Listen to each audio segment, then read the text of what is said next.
Siguientes. Evangelio de San Marcos, capítulo 2, versículo 1 y siguientes. Es la curación de un paralítico. Ya hemos escuchado el texto, pero siempre cada texto cuando se predica siempre tiene un enfoque nuevo, siempre tiene una enseñanza nueva para nuestra vida. Hoy vamos a tomar desde aquí la sanación integral del servidor. Leo el texto. Evangelio de San Marcos, capítulo 2, versículo 1 y siguientes. Entró de nuevo en Cafarnaún. Al poco tiempo había corrido la voz de que estaba en casa. Se agolparon tantos que ni siquiera ante la puerta había ya sitio, y él les anunciaba la palabra. Y le vienen a traer un paralítico llevado entre 4. Al no poder presentárselo a causa de la multitud, abrieron el techo encima de donde él estaba, y a través de la abertura que hicieron, descolgaron la camilla donde yacía el paralítico. Viendo Jesús la fe de ellos, dice al paralítico: Hijo, tus pecados te son perdonados. Estaban allí sentados algunos escribas que pensaban en sus corazones: ¿por qué este habla así? Está blasfemando. ¿Quién puede perdonar pecados sino Dios solo? Pero al instante, conociendo Jesús en su espíritu lo que ellos pensaban en su interior, le dice: ¿por qué están pensando así en sus corazones? ¿Qué es más fácil decir al paralítico: tus pecados te son perdonados? O decir: levántate, toma tu camilla y anda. Pues para que sepan que el Hijo del Hombre tiene en la tierra poder de perdonar pecados, dice al paralítico: a ti te digo, levántate, toma tu camilla y vete a tu casa. Se levantó, y al instante, tomando la camilla, salió a la vista de todos, de modo que quedaban todos asombrados y glorificaban a Dios, diciendo: jamás vimos cosa parecida. Palabra del Señor. Gloria a ti, Señor Jesús. Este texto de la palabra de Dios del Evangelio de San Marcos nos está llevando a descubrir la realidad de una persona, la realidad de un hombre que está postrado en camilla por una parálisis. El texto, en el desarrollo del texto, se nos va notando cómo este hombre está como incapacitado e impedido para acercarse a Jesús. ¿Qué es lo que le impide acercarse a Dios a este hombre? No solamente son las parálisis físicas, sino también encontramos aquí una parálisis en su alma. Es la parálisis del pecado. Y por eso Jesús le dice a este hombre, ¿cómo le dice? Hijo, tus pecados te son perdonados. Es decir, que Jesucristo está acercando a este hombre a la dignidad de ser hijo de Dios. Porque, claro, sufrió una enfermedad física en el tiempo judío. Era la consecuencia de haber cometido un pecado. O sea, soy pecador, y entonces la consecuencia es una enfermedad física. Pero entonces aquí empezamos ya con algo importante. Vamos a tomar 3 momentos importantes en esta predicación. El primer momento que vamos a tocar es reconocer el concepto de persona. O sea, ¿cómo vamos nosotros a definir a la persona humana? Yo, como servidor, antes que servidor, soy persona. Y entonces ahí tenemos que empezar a definir, porque muchas veces nosotros definimos al servidor como un hombre de Dios, como un testigo de Dios, pero no lo definimos como un ser humano. Nosotros tenemos que reconocer primero nuestra humanidad, nuestra débil y frágil humanidad. Por eso lo primero que quiero llevarlos a descubrir a ustedes es ese concepto de persona, que lo abordan también los papas desde un filósofo llamado Munier, que es un filósofo con una filosofía cristiana. Desde ahí el Papa Juan Pablo II y el Papa Benedicto empiezan a abordar también ese concepto de persona, como un ser llamado a la trascendencia, que eso es lo que vamos a ir tocando paso a paso. Pero no dejamos de ser humanos, no dejamos de ser seres humanos. Aquí encontramos en este texto a un hombre con frustraciones, con sus pecados, con sus debilidades, con sus luchas. Un hombre impedido por la enfermedad. Porque ayer les decía yo a ustedes, a los que estuvieron en la misa, que la enfermedad paraliza la voluntad del sujeto. Eso es lo que hace la enfermedad. Pero también la enfermedad lo que hace es hacer perder ese sentido, esa razón del sentido, el por qué la enfermedad. Entonces el sentido de la enfermedad. Entonces lo importante es descubrir aquí que hay una persona, un ser humano que asume la fragilidad, que está en sus luchas y que se siente impedido, y que hay otros que vienen en camino a apoyarlo y a llevarlo hacia Jesús para que se dé el milagro. Entonces la curación de Dios a lo mejor también se da a través de otros. ¿Cuántos de ustedes no han llegado en este lugar diciendo, me voy a dar la oportunidad de encontrarme con Dios, me voy a dar la oportunidad de renovarme, me voy a dar la oportunidad de sanar interiormente? Pero a lo mejor otros dirán, yo he venido sí a orar por mí y a permitirle a Dios que haga su obra en mi vida, pero también que a través de mí Dios haga la obra sobre esas personas a las cuales yo he venido a orar por ellas. Entonces también Dios, a través de ti, de tu vida, de tu ministerio, de tu evangelización, de tu servicio como hijo de Dios, también Dios actúa a través de ti. Y la gracia de Dios pasa a través de ti para muchos hermanos. Amén. Amén. Primera enseñanza que vamos a ir abordando. Segunda enseñanza es mirar la curación de la enfermedad como personas vulnerables que somos. Entonces recordemos que lo primero que vamos a hacer es como definir un poquito el concepto de persona. Somos seres humanos. Y lo segundo es mirar ya cómo estamos enfrentando esa estructura de la enfermedad como personas vulnerables que somos y cómo se da la curación de la enfermedad. Y tercero, el tercer momento es esa curación que nosotros vivimos, y la vivimos desde una experiencia sacramental. Desde allí quiero como enfocar también nuestra vida, cómo desde la experiencia sacramental el Señor también realiza esa curación para nuestra vida, porque la curación de este hombre surgió ¿de dónde?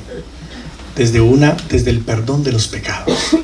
Cuando Jesús le dice a este hombre, hijo, tus pecados te son perdonados. Algunos padres de la iglesia expresarían por allí, muchos de ellos, que primero se destruyeron los lazos del pecado para poder curar la enfermedad. Y definitivamente es eso, destruir los lazos del pecado, las ataduras del pecado, para poder sanar interiormente, para poder sanar integralmente. Aquí entonces vamos a mirar cómo esa curación se da a nivel integral en la persona en esos tres momentos: descubriendo el concepto de persona como hijos de Dios; segundo, la curación de la enfermedad como personas vulnerables que somos; y tercer momento, la curación desde una vida sacramental, porque somos seres llamados a la trascendencia y a la eternidad. Empecemos entonces definiendo el concepto de persona.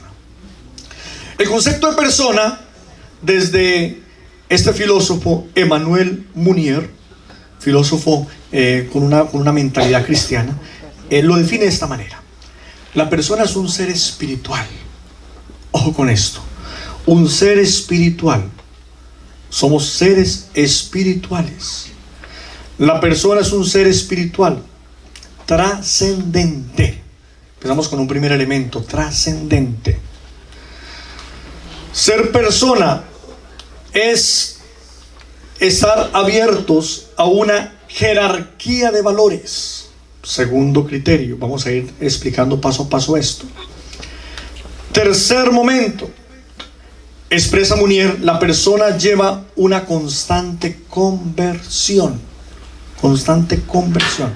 Trascendente, abierta a una experiencia de valores, a una jerarquía de valores, a una constante conversión. Y finalmente, y el cuarto momento es esto: está llamado a una vida auténtica o a una vida inauténtica. La autenticidad de la vida del ser humano. ¿Por qué? Porque delante de los hermanos nos podemos colocar caretas, máscaras, pero delante de Dios no se puede. Entonces vamos a ir definiendo el concepto de persona. La persona entonces es un ser espiritual. Nosotros somos llamados a vivir la religiosidad. Somos seres religiosos por naturaleza. Somos seres espirituales. Claro, estamos llamados a la espiritualidad. Satanás puede tocar todo en nuestra vida, pero no puede tocar el alma. Decía Santo Tomás de Aquino. Santo Tomás de Aquino decía: Satanás puede dañarnos físicamente, emocionalmente, pero no puede tocar el alma, porque el alma es la conciencia, es el núcleo más recóndito en donde nosotros tenemos esas experiencias profundas con Dios. El alma, allí somos seres espirituales, tenemos una conciencia de un Dios. Por eso somos seres llamados a la espiritualidad. Y esa vida espiritual se nos debe notar en lo que hacemos cada día. Se nos debe notar. Somos seres espirituales, no solamente porque estamos orando constantemente, claro, oramos, sino también que en la vida normal se nos tiene que notar que hay una vida espiritual, que hay una profundidad de Dios en nuestra vida. Pero somos seres llamados a la espiritualidad. Cuando nos acercamos a la gracia un poco más, entonces ahí se nos va a notar mucho más esa vida espiritual. Pero recordemos que aquí no podemos actuar tampoco como una filosofía de, digámoslo así, una mentalidad judía, que era la mentalidad de tener esa mentalidad retributiva. Entonces, mientras más oro, entonces más santo soy, ¿no? Porque sí, claro, el orar me acerca a Dios. Y eso me va perfilando a mí como un hijo de Dios. Me va perfilando mucho más. Me va acercando a Dios y me va dando más hambre de Dios. Y quiero profundizar más de Dios. Y eso se va notando. Porque lo que se contempla se refleja. Lo que se contempla se refleja. Claro, pero esto no es por méritos. No es por méritos. O sea, entonces entre más oro, más méritos tengo. No, porque no es una ley retributiva. O sea, todos somos llamados a ser seres espirituales, a vivir del espíritu, a vivir de esa experiencia espiritual, a beber de esa fuente del espíritu, a llenarnos de Dios en esa oración constante y prolongada. Y entonces eso que estamos contemplando lo vamos reflejando paso a paso. Por eso somos seres espirituales abiertos a la trascendencia. Ojo, aquí abiertos a la trascendencia. Sabemos que nosotros nos vamos llenando de Dios, vamos transformando la vida, nos vamos renovando cada día, porque sabemos que esto se acaba. Somos seres llamados a la trascendencia. No solamente nos quedamos aquí en lo efímero. Decía San Agustín: lo que se ve es transitorio, lo que no se ve es eterno. Entonces nosotros no luchamos por cosas transitorias. Si tú como servidor estás luchando solamente por cosas transitorias, para recibir los aplausos, para que me vean, para que me adulen, entonces estamos perdiendo el tiempo. Porque un servidor está luchando por una corona que no se marchita, y está luchando por cosas trascendentes, no por cosas superficiales. Eso son cosas accidentales, que te hagan los halagos, que eso le ayuda a uno pues para alimentar su ego. Pero de eso no podemos vivir. El ser humano no puede vivir de eso. Cuando uno permite esas adulaciones o esos halagos en el camino de la fe, o quiere ocupar siempre los primeros puestos, o quiere sentirse notado entre la comunidad, que lo noten, buscar esa apariencia, entonces estamos perdiendo ese sentido de trascendencia. Nosotros no buscamos esas cosas superficiales. Y el ser humano no puede buscar. Claro, estamos en un mundo, el mundo de la globalización. Estamos en un mundo, el mundo de los apegos. ¿Cuál es nuestro apego? O sea, a nuestra imagen.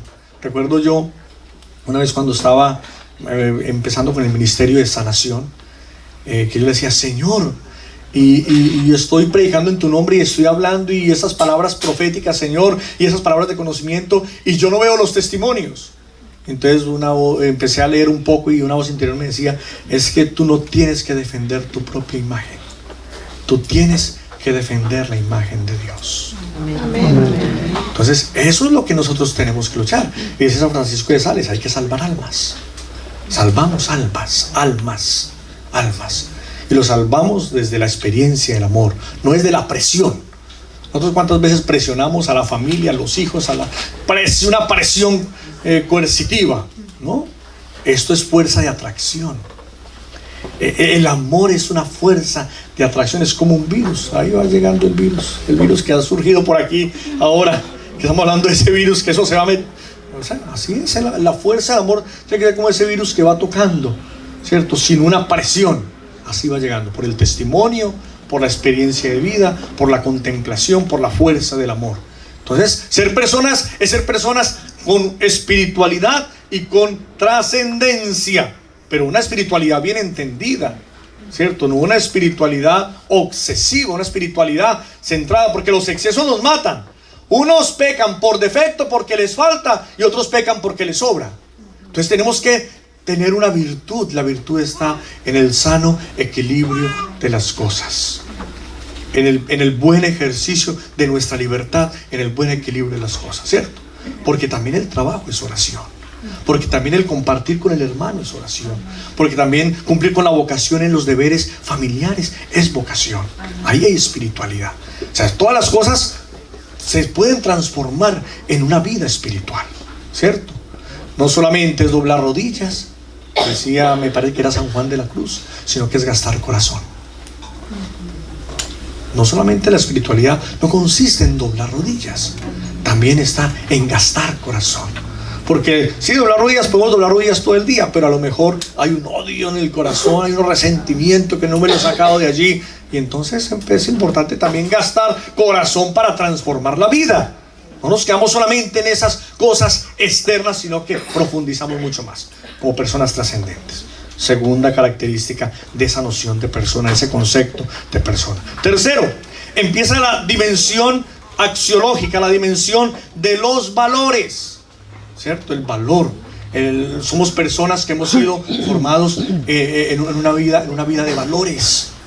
Por eso es importante mirar que tenemos una ética cristiana, una moral cristiana para amarnos, para respetarnos, para tolerarnos, para respetar la dignidad del otro tal y como es. Miren, muchas veces en nuestras comunidades, en la iglesia, tantas envidias, tantos celos, tantas cosas que se dan allí internamente. Entonces uno dice, bueno, ¿dónde están los valores cristianos? Se nos perdió esa experiencia de persona de que tenemos unos valores cristianos. Condenamos con severidad al otro sin reconocer qué es lo que hay dentro, ¿sí? Manejamos el arma de la severidad y el juicio sin saber que los primeros que debemos tener un cambio somos cada uno de nosotros. Entonces, ¿dónde está la ética? Cada uno vive su experiencia de fe, su ritmo con Dios, su historia de salvación. No podemos juzgar desde nuestros criterios, de nuestros juicios, el por qué aquel, por qué aquella. No. Cada uno vive una experiencia de Dios diferente. El tiempo de Dios llega para cada uno de nosotros de una manera nueva. Es que bueno es respetar esos procesos de cada uno en su experiencia de conversión, en su llamado. Por eso tenemos que ser solidarios también con el hermano. Tenemos que respetarnos en esa experiencia espiritual, como los valores se han ido perdiendo también dentro de esa experiencia cristiana. Y tenemos que entrar nuevamente a rescatar esos valores que se han ido perdiendo. El respeto, el amor, la solidaridad, esos valores humanos. No dejamos de ser humanos. Miren, a uno le llama la atención cuando uno ve una persona y que lo saluda con alegría. Hombre, es que ni saludar. Hombre, un servidor, no se le puede perdonar eso. Hombre, que perdamos esa humanidad, esa sensibilidad por el otro, esa cercanía por el otro. O sea, Dios no es así. ¿Qué tal que Dios fuera un Dios antipático? O sea, no es un Dios cercano, es el Dios con nosotros. Entonces, nosotros tenemos que, si somos el rostro de Dios en medio de una comunidad, en medio de una asamblea, en medio de un servicio, hombre, dejemos la cara de vinagre. Dejar la cara de vinagre. O sea, tenemos que ser cercanos, personas cercanas. Es que yo no hablo con el otro porque es que vive en unión libre. Es que no hablo con la otra persona porque es un pecador público. Hombre, o sea, es que Jesús no ha venido por los sanos. Jesús ha venido por los pecadores, por los necesitados, por los enfermos. Y empezamos a crear ciertos estigmas en los demás. Y no damos oportunidad. Entonces condenamos con las armas de la severidad. Eso lo decía el Papa Benedicto XVI cuando se iba a dar el año de la misericordia. Condenamos con las armas de la severidad y hemos perdido la misericordia por el hermano. Entonces tenemos que empezar a trabajar mucho en esa parte, mucho. Tenemos que empezar a trabajar esa experiencia de cercanía con el hermano. Saber que construimos en comunidad, que nos edificamos en comunidad, que no es la mejor, pero es la nuestra. Es en la que Dios nos colocó para dar un fruto. Miren, hay servidores, hay personas que andan buscando para acá y para allá, hay comunidades y una y otra y otra y otra, y empiezan en búsqueda y se quedaron sin nada. Porque usted tiene que centrarse solamente en una comunidad, sea la que sea, para crecer, para desarrollarse y para dar fruto. Porque en comunidad crecemos, en comunidad nos santificamos. No es fácil, la vida de comunidad no es fácil. Nosotros también tenemos como sacerdotes nuestra vida de comunidad y no es nada fácil. Entonces es una lucha, pero lo importante es que uno está allí, y allí el Señor también, a través de esa comunidad, Dios sigue obrando y sigue actuando. Concepto de persona: lleva una constante conversión. El concepto de persona que hemos ido trabajando: ser espiritual, ser trascendente, con la dimensión de los valores como seres humanos que somos. Una constante conversión. Dios espera con paciencia nuestra conversión, nuestro cambio de mentalidad. Es que las cosas siempre han sido así. No exactamente han sido así. Pueden ser de otra manera. O sea, se puede transformar. Eso es lo bueno de la fe, que hay un dogma, pero de la forma en que nosotros damos a conocer las cosas, la forma en que hoy necesitamos nuevas experiencias de evangelización, o sea, es diferente. No siempre ha sido así. Se puede hacer de otra manera, nueva, ¿cierto? Sin distorsionar el auténtico rostro de la fe cristiana, se pueden hacer nuevas cosas. Si Dios no fuera novedad, entonces ¿qué Dios aburrido tendríamos nosotros? Dios siempre es novedad y actúa de una manera nueva. Más aún, cuando se dice del tema del descanso de Dios, no es que Dios solamente descanse, sino que es la actividad. Hay actividad porque Dios sigue contemplando lo que ha creado. Hay una recreación, una contemplación. Dios sigue creando cuando se recrea, contemplando la obra que ha hecho. Así también nosotros tenemos que mirar que las cosas necesitan que un fluir, una transformación, un cambio, una renovación de la vida. Jesús ha venido a renovar la vida, a renovar el corazón del hombre. Constante conversión. No estamos convertidos, estamos llamados cada día a ir renovando la vida, a irnos convirtiendo. Tenemos el ejemplo de Cristo, parecernos cada día más a nuestro Señor Jesucristo, mirar las actitudes del Señor cada día. Él nos muestra que sí se puede. Entonces hay que seguir luchando por eso. Y finalmente es la opción que tenemos cuando se habla de persona, entre dos modos de vivir: vivir una vida auténtica o una vida inauténtica. Entonces, como hijos de Dios, estamos llamados aquí a vivir la vida auténtica, la autenticidad de la vida, ser auténticos. No nos colocamos máscaras, caretas, disfraces, no. O sea, no tenemos que aparentar. Somos hijos de Dios. Tenemos la dignidad de ser hijos de Dios para vivir una vida auténtica, conforme a la fe que hemos recibido, conforme a la experiencia de Cristo. Por eso somos personas. Y somos personas que tenemos valores, en especial el valor del amor, que nos amamos, trascendentes, con una constante conversión y con una vida auténtica, la autenticidad de la vida. Entonces tenemos que ir depurando todo aquello que nos va llevando a esa corrupción espiritual de la que habla el Papa Francisco. ¿Qué es esa? Una corrupción espiritual en donde estoy mostrando unas ciertas facetas como una espiritualidad, pero no hay nada auténtico en nosotros. Es como un barniz. O sea, la fe es como un barniz que está por fuera simplemente, pero no profundiza, no toca las llagas, no toca el corazón, no toca el interior.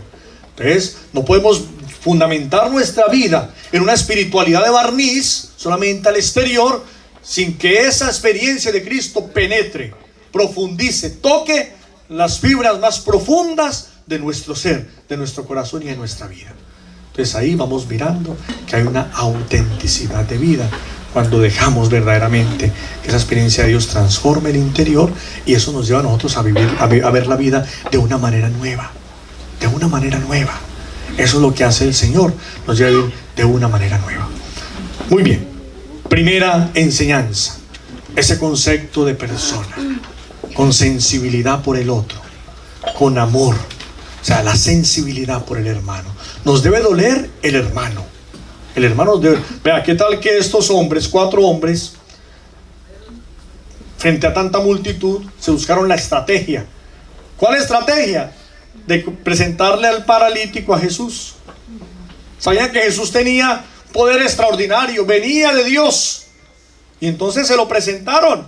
Y al ver que había mucha multitud, ¿qué hicieron? La estrategia fue que abrieron un boquete en el techo y lo lanzaron. Y ahí se lo lanzaron al Señor. Entonces la fe de estos hombres fue atrevida, una fe atrevida. Y aquí el Señor entonces empieza a tocar algo que vamos a empezar a trabajar en este segundo momento. Se lo presentaron y Jesús le dice al paralítico, viendo Jesús la fe de ellos, dice al paralítico: hijo, tus pecados te son perdonados. Aquí tenemos que empezar a trabajar la enfermedad que es producida por el pecado. Vea al venerable, alguna vez de pronto hablamos de ese tema, pero vamos a volver a tocar un poquito esto con el tema de la enfermedad, porque la iglesia es la religión de los enfermos, o ha sido considerada así. Vea al venerable hablaba mucho del por qué nos enfermamos, y habla sobre las causas de las enfermedades, y una de esas causas es eso, es por el pecado. El pecado nos enferma, paraliza nuestra voluntad. El pecado nos separa de esa intimidad, de esa unión con Dios. Y él decía eso, que la enfermedad sea para ganar en méritos como Job, o para sentir el perdón de Dios, la misericordia de Dios, o para que se manifieste la gloria de Dios en nosotros. Decía él, o para ganar en humildad, para vencer la arrogancia, el orgullo y ganar en humildad. Eso era como los pasos que tocaba ese predicador Beda, el venerable gran predicador de la iglesia. Decía, ¿por qué nos enfermamos? Para que se manifieste esto, esa conversión en nuestra vida. El predicador del Papa Raniero Cantalamessa tiene algo que me ha gustado y lo vuelvo a tocar aquí. De pronto alguna vez lo hemos tocado, pero voy a volverlo a tocar. Él dice que el hombre tiene 2 medios para superar sus enfermedades. El primero es la naturaleza y el segundo es la gracia. Vamos a explicar eso. La naturaleza indica, el predicador del Papa, la inteligencia, la ciencia, la medicina, la técnica, y la gracia, que es el segundo momento, indica el recurso directo a Dios a través de la fe, la oración y los sacramentos. Que miren que se nos abren dos abanicos de posibilidades que siempre los hemos conocido, y el primero es la naturaleza a través de la medicina, la ciencia, la técnica. Dios también les da el entendimiento a esas personas especializadas en el área de la medicina para sanar las enfermedades. Pero también será el recurso a la gracia, que es el recurso directo a Dios a través de la fe, la oración y los sacramentos. Estos últimos recursos, la fe, la oración y los sacramentos, son los recursos que tiene la iglesia, los cuales dispone la iglesia para curar a los enfermos. Pero aquí viene un peligro, y dice el predicador: el peligro está cuando empezamos con una tercera vía, y es la vía de la magia. Decía, él expresaba el predicador, la que hace presión sobre pretendidos poderes ocultos de la persona, que no se basan ni en la ciencia ni en la fe. En este caso estamos ante pura charlatanería y engaño, o peor, ante la acción del enemigo de Dios. Entonces ustedes saben que hay personas que frente a esas situaciones, realidades de la vida, de la enfermedad, van en búsqueda. ¿Recuerdan ustedes esa mujer hemorroísa que buscaba por aquí y por allá, la que dice el Evangelio? Lo gastó todo. Esa búsqueda por su salud, por su salud, anda en esa búsqueda constante, pero ese es el peligro, buscar el recurso a la magia, a la magia. Pero vamos a tocar el recurso que nos da hoy la palabra, ese recurso a la gracia, la fe, la oración y los sacramentos. Entonces la fe, ya vemos la fe de estos hombres, ¿no? Una fe tremenda. Jesús le dice a este hombre: hijo, tus pecados te son perdonados, viendo la fe que tenían ellos. Una fe que empieza por el principio teológico del deseo. Si mucho es tu deseo de Dios, mucha es tu fe. Algunos le dicen: padre, es que no tengo fe. Entonces uno le pregunta: bueno, ¿y usted desea a Dios? ¿Desea conocer más de Dios? ¿Desea experimentar más a Dios? Claro, usted sí tiene fe. Usted sí tienes fe.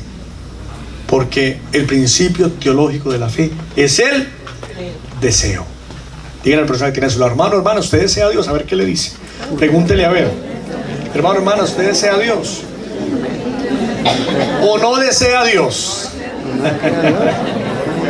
Si usted desea conocer, saborear, disfrutar, experimentar, si usted saca el tiempo para experimentar a Dios, es porque grande es tu fe. Entonces ahí vas desarrollando y vas ejerciendo tu fe. Aquí se dio la sanación del alma. Empecemos con la sanación del alma. Cuando dice Jesús a este hombre: hijo, tus pecados te son perdonados, se abren para este hijo las puertas de la misericordia. Ojo, se abren para este hijo las puertas de la misericordia. Se ata el mal con el perdón de los pecados. Y Benedicto XVI dice: perdonar no es olvidar, sino transformar. Ojo, porque muchos decimos: bueno, yo olvido, Dios olvida. No, Dios transforma. Yo transformo mi historia. O sea, perdonar es eso, no es olvidar, sino transformar. ¿Cierto? Unos dicen: yo perdono, pero nunca olvido. Pues claro, nunca se va a olvidar. Nunca se olvida. Pero esas huellas que dejó el pecado, esas heridas, esas laceraciones internas, esas llagas que habían allí, esa rabia interior, desaparece, se transforma. Se transforma. Nunca se va a olvidar. ¿Cómo va a olvidar una madre a su hijo? ¿No? Nunca. Entonces lo mismo, así es Dios. Dios, que es Padre y es Madre, diría el Papa Juan Pablo I. Dios es Padre y es Madre. Padre porque da paternidad y seguridad. Madre porque da maternidad, porque da amor de madre, un amor entrañable, visceral. Entonces mira con amor al ser humano. Entonces allí tenemos que ver que perdonar no es olvidar, sino transformar. Aquí entonces empieza a sanar el alma. Sanamos el alma cuando nos acercamos entonces a la fuente de la reconciliación, cuando somos perdonados por Dios, cuando aprendemos a perdonar a quien nos ha ofendido, cuando damos una nueva oportunidad a la persona que nos ha fallado. Entonces, muchas veces nosotros, hasta yo como sacerdote, nos da una rabia interior, porque cuando uno deposita la confianza en alguien y uno se siente traicionado, uno dice: ¿por qué le confié tanto a esta persona y me sentí traicionado? ¿Cierto? No, uno lo piensa muchas veces.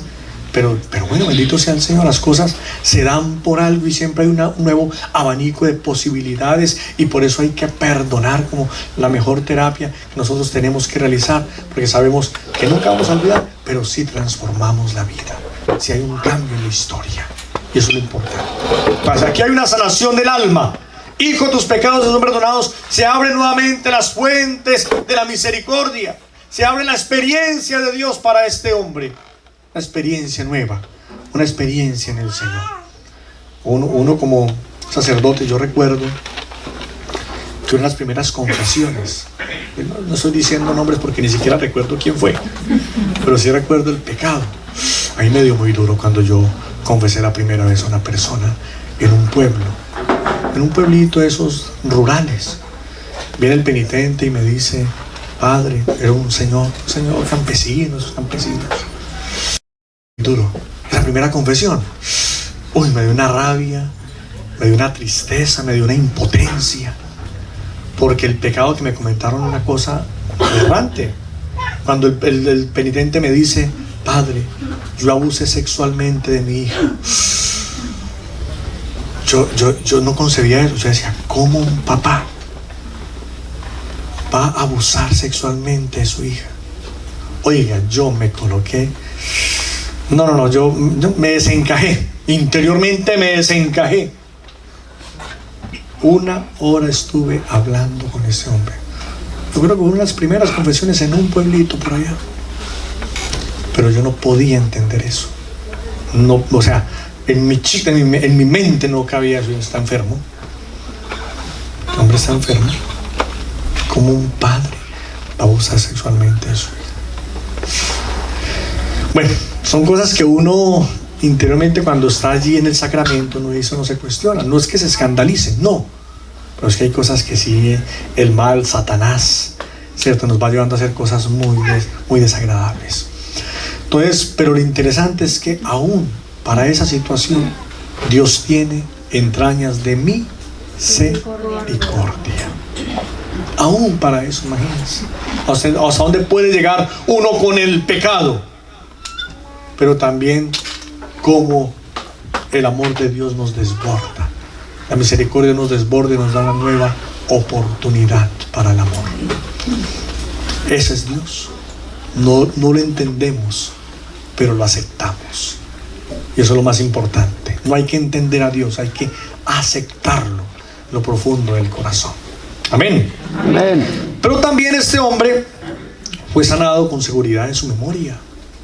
Imagínense, ¿cuántos años era paralítico? Pues toda una vida paralizado. Un hombre de esos recuerdos que tenía este hombre de impotencia ante su felicidad. ¿Ustedes creen que ese hombre paralítico era feliz? No. ¿Cómo va a ser feliz con una parálisis del alma, del corazón, del pensamiento, del recuerdo? Esa impotencia. Y entonces, al igual que este hombre, cada uno de nosotros somos curados, ojo, de la memoria, de la culpabilidad, de la vergüenza, de la depresión. Somos curados porque dejamos de vernos como víctimas. Somos curados porque purificamos nuestra relación con los demás. Y por eso nosotros vamos siendo sanados de la culpabilidad, la vergüenza y la depresión. Recordemos que hay un psicólogo llamado Haring, que él dice que hay un indicador de una persona que tiene su memoria enferma. Y son 2 características. Primero, la insensibilidad. Una persona insensible por todo. Y la agresividad. Cuando hay una agresividad de la persona hacia el hogar, hacia el trabajo, hacia las personas. Entonces, eso es un indicador que hay una memoria que está enferma. La insensibilidad y la agresividad.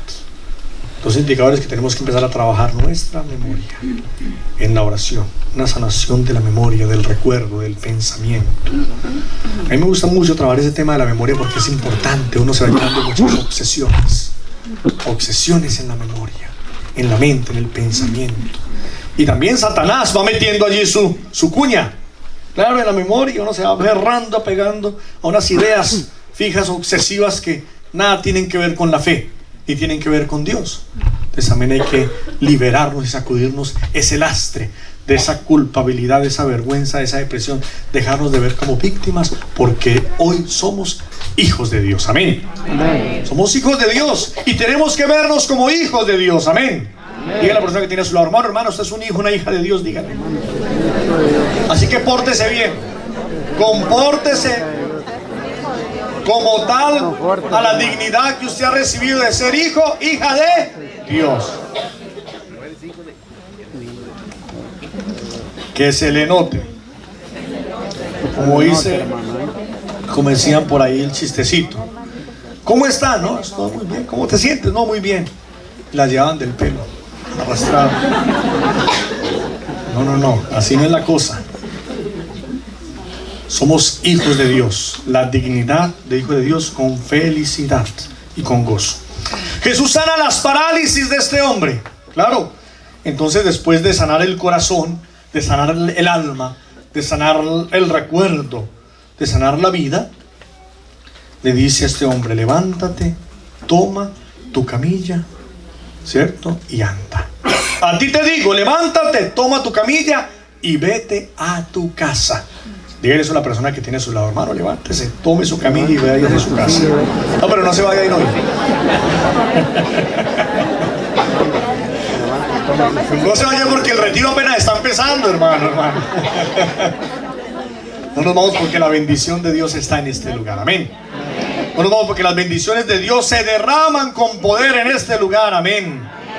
Bueno, Jesús sana las parálisis, dando curación ante el padecimiento de la enfermedad que impide hacer y paraliza la voluntad. En realidad, leo el texto de una mujer bioética llamada Michelle Aramini. Es una mujer que ha tocado mucho el tema de la vida. Ella habla sobre la enfermedad y dice lo siguiente: en realidad, la enfermedad es un mal. Mire, es un mal, lo dice ella, porque impide hacer, proporciona pena y depresión. Pero la enfermedad es un mal también en otro sentido no menos importante. Paraliza la voluntad del sujeto y por lo tanto se presenta como un desafío a la libertad de la persona humana. Ojo, dos momentos importantes. Primero, es un mal. La enfermedad es un mal. Yo siempre he tocado ese tema de la liberación de la enfermedad. Claro, está la sanación de la enfermedad, pero hay un texto de la palabra que es la liberación de esa mujer encorvada, que de muchos años esa mujer encorvada con esa enfermedad y que era un espíritu que la estaba atormentando. Recuerdan ustedes, para hablar de la liberación de la enfermedad, porque es el único texto que yo veo así que trata como de la liberación de la enfermedad. Los demás textos hablan de sanación como de esa sanación física de la enfermedad que es producida por el pecado, pero aquí en esta mujer encorvada del Evangelio de San Lucas se nos habla de que esta mujer está paralizada por el mal, está atormentada por el mal y por eso está así encorvada. Muchos años de su vida está así atada por el mal. Y Jesús la libera y le dice a esa mujer: mujer, quedas libre de tu enfermedad. Entonces miren qué interesante. La enfermedad es un mal que impide hacer, proporciona pena y depresión. Pena y depresión nos impide realizarnos como personas. Pero la enfermedad también es un mal en otro sentido, porque paraliza la voluntad del sujeto y se presenta como un desafío a la libertad de la persona enferma. Ahí nosotros tenemos que empezar también, como les decía yo ayer, a ordenar con autoridad a la enfermedad. Ya estamos hablando de la enfermedad física o la enfermedad como un mal que viene de Satanás también y que nos impide realizarnos como hijos de Dios. Aquí tenemos ese desafío, es un desafío a nuestra libertad humana, un desafío para cada uno de nosotros, porque nosotros tenemos que fortalecer la voluntad y porque tenemos entonces que sentirnos realizados como hijos de Dios. Las curaciones se realizan por la fe. Entonces, ¿y qué pasa con la persona enferma que está paralizada? Pues claro, presuponen al menos esas curaciones una confianza en Dios. Es lo mínimo que presupone esta curación. Una curación que presupone confianza y seguridad en Dios, en el resucitado. Entonces aquí tenemos que ver que el Señor así ha sanado a este hombre y le dice: a ti te digo, levántate, toma tu camilla y vete a tu casa. Fue liberado de sus parálisis físicas. Y así el Señor lo sigue haciendo también en cada uno de nosotros. Testimonio. Recuerdo yo, en una hora santa en Honduras, en plena hora santa, una palabra de conocimiento que decía: en este momento estoy sanando a una mujer que tiene un problema en su brazo. En su brazo. Y la mujer no puede levantar su brazo. No lo puede levantar, tiene un gran problema, un dolor, de una cirugía tienen que hacerle. Bueno, el Señor me empezó a mostrar así. Bueno, seguimos orando y el Señor me vuelve a decir: dile a esta persona que levante su brazo, que la estoy curando. Y entonces yo me atreví y dije: bueno, no pierdo nada con decir las cosas, voy a decirlo. En este lugar hay una persona que está siendo curada de un problema en su brazo. Hermana, usted no ha podido, no puede levantar, no tiene movimiento en su brazo, pero el Señor dice que la está curando en este momento. Yo te invito para que levantes tu brazo. Bueno, entre tanta multitud, la mujer por allá levantó su brazo.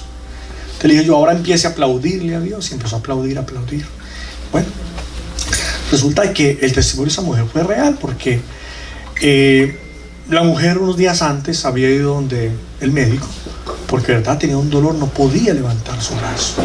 Tenía que hacer una cirugía. Y le decían a ella, aún haciéndote cirugía, no podemos asegurarte que vaya a quedar restablecido tu brazo, que tengas movimiento en tu brazo. Aún haciéndote la cirugía, no podemos asegurarte. Y entonces el Señor en ese día operó ese milagro en esa mujer. Y desde ese momento esa mujer empezó a alabar a Dios, el movimiento de sus brazos, empezó a testificar lo que Dios había hecho en su vida.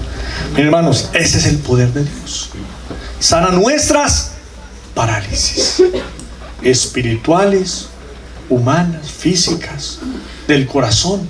Eso es lo que hace Dios, nos sana interiormente, porque lo que Dios quiere es salvar al hombre, sanar al hombre. A ti te digo, levántate, toma tu camilla y vete a tu casa. Se levantó y al instante, tomando la camilla, salió a la vista de todos, de modo que todos quedaban asombrados y glorificaban a Dios y decían, jamás hemos visto cosa parecida. Es la admiración de un pueblo, de una comunidad al ver ese milagro del Señor. Segunda enseñanza.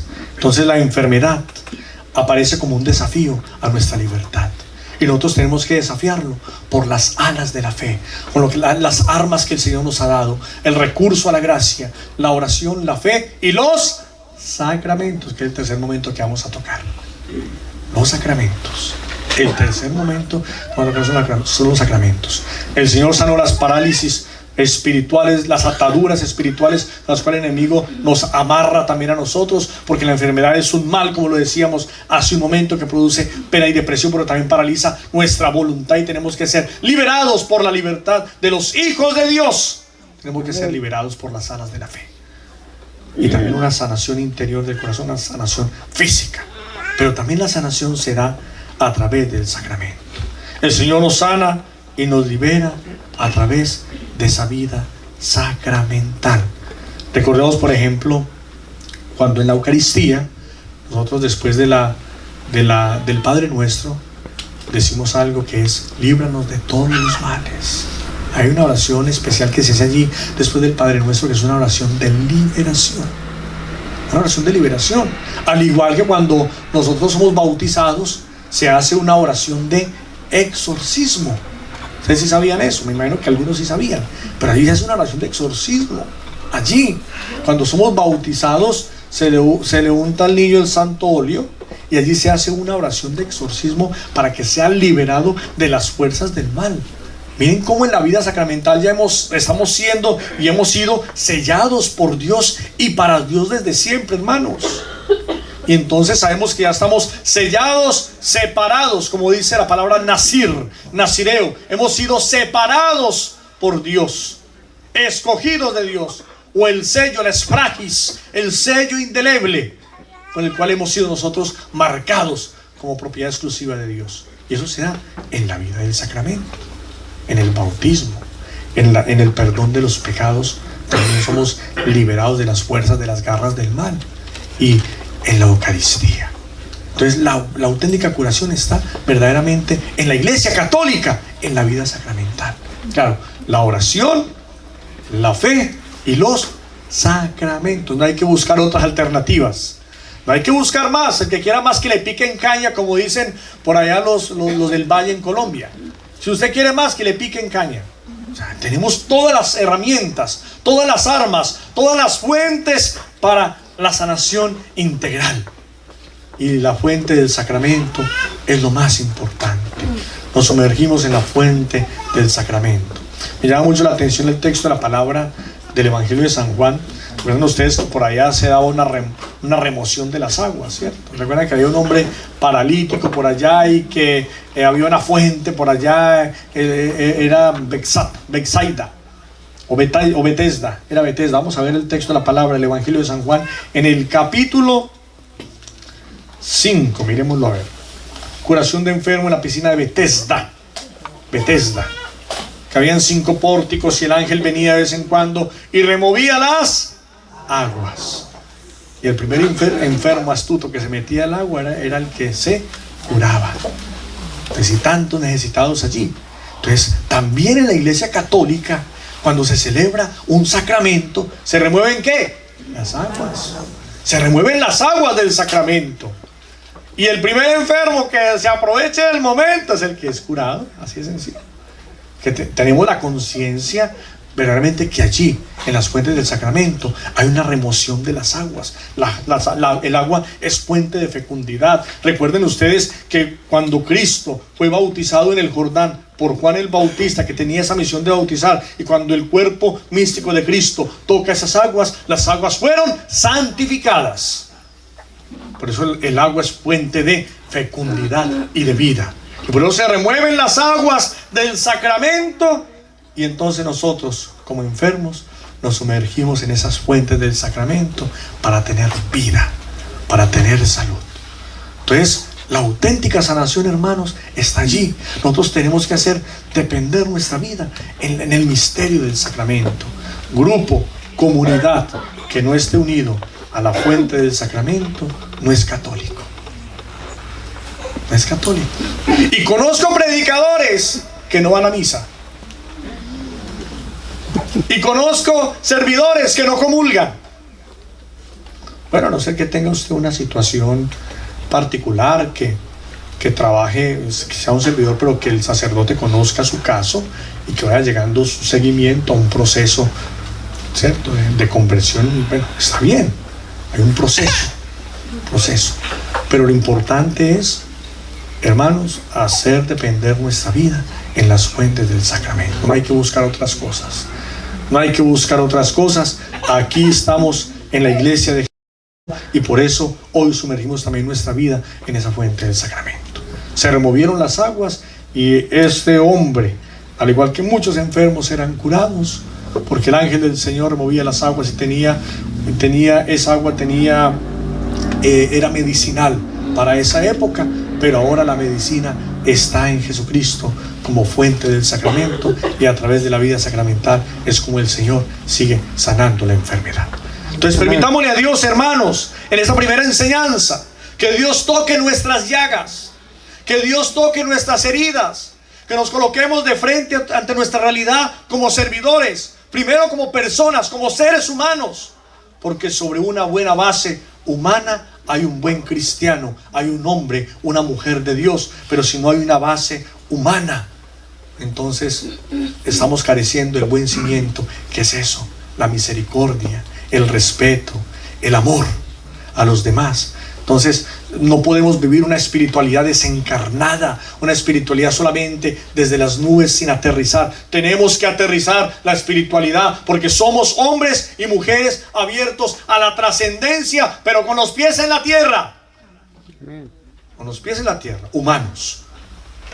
Decía Leonardo Boff, y termino con este pensamiento teólogo, decía: humano como Dios, solamente Jesús. Humano como Dios, solamente Jesús. Jesús lloró. ¿A quién lloró Jesús? A Lázaro. A Lázaro lloró. Y Jesús sintió miedo. ¿Cuándo sintió miedo? En el momento de Getsemaní. ¿Sintió qué?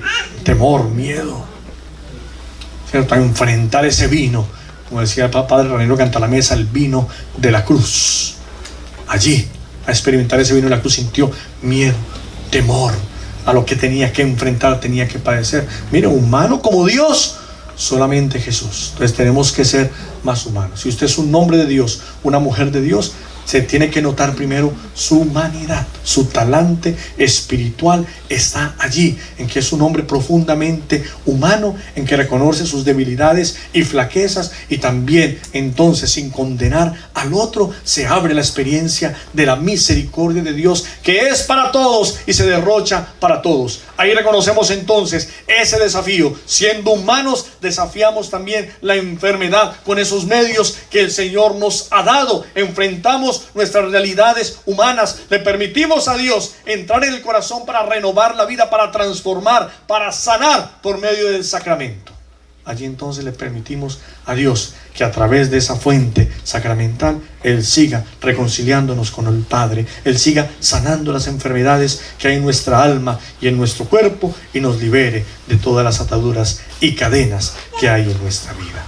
Primero entonces al Señor que siga haciendo esa obra maravillosa en cada uno de nosotros. Amén. Amén. Vamos a orar un momento, hermano, hermana. Te invito para que se coloque de pie.